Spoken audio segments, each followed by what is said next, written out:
Welcome to Panungyan Mendez, Cavite.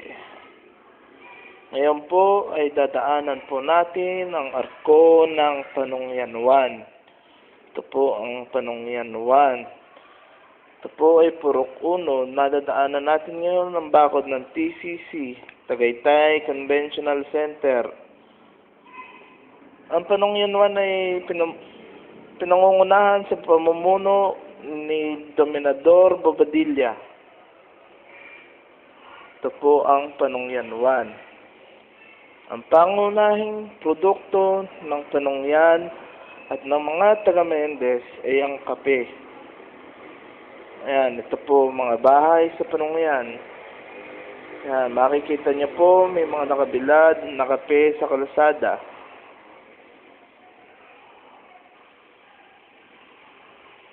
Ang Panungyan ay may tuturing na isa sa pinakamalinis na lugar dito sa bayan ng Mendez.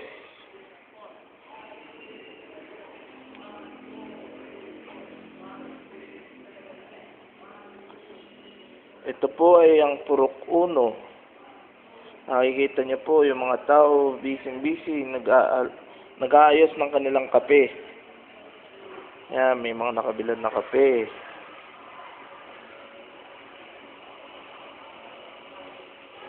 Ang tawag yung iba ay Panungyan Village dahil sa uri ng kalsadang meron ito tsaka sa mga taong naninirahan.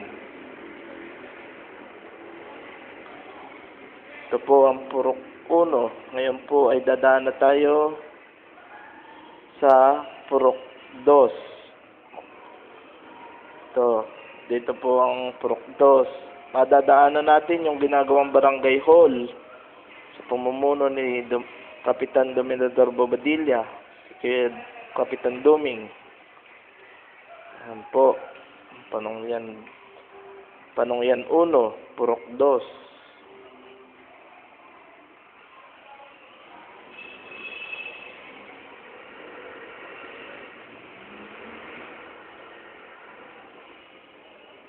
Ang isang uri din dito ng transportasyong mapapansin nyo, tricycle.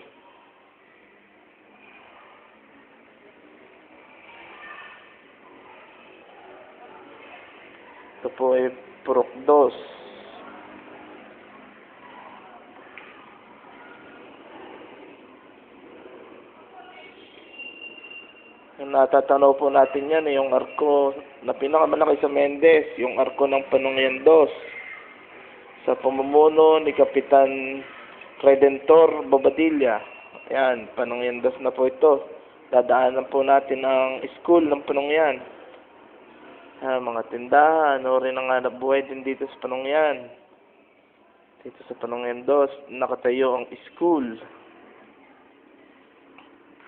Ayan. Ayan ang Panungyan Elementary School. Ito po yung Purok 3. Yan, tindahan.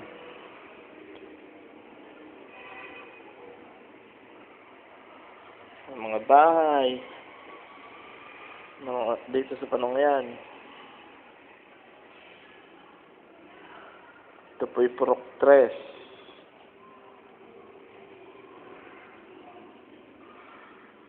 Natin naman madadaanan na yung barangay hall ng Panungyan 2. Patayo sa pagitan ng Purok 3 at saka ng Purok 4. Yan po ang barangay hall ng Panungyan 2. Ito po, Purok 4 na. Dadaanan naman natin ngayon na yung simbahan ng Panungyan 2. Na bago ring gawa.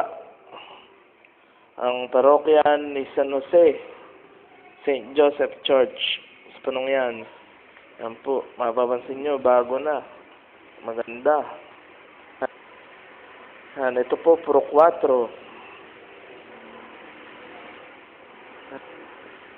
Yan, Purok 4.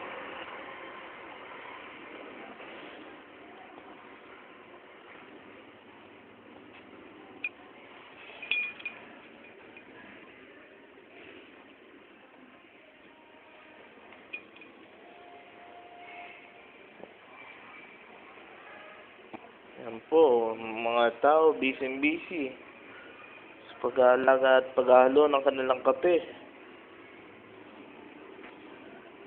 Ito pong sa kalye na papuntang kong kakaliwa, diyan po naman yung Ulo Spring, daan. Tawagin niya ni Ulo Spring. Yan, dito sa kaliwang yan. Ito po yung Purok 5 na.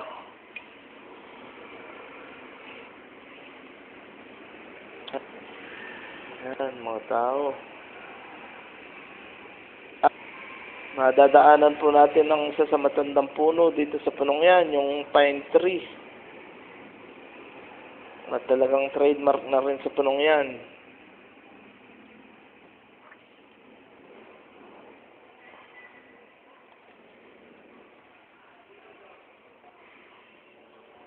Ayan.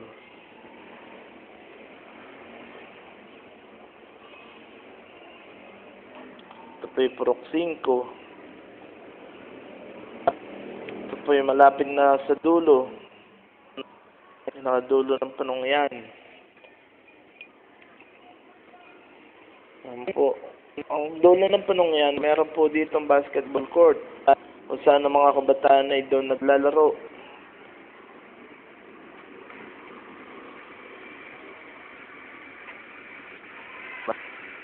Yan, madadating na natin yung dulo ng punong yan.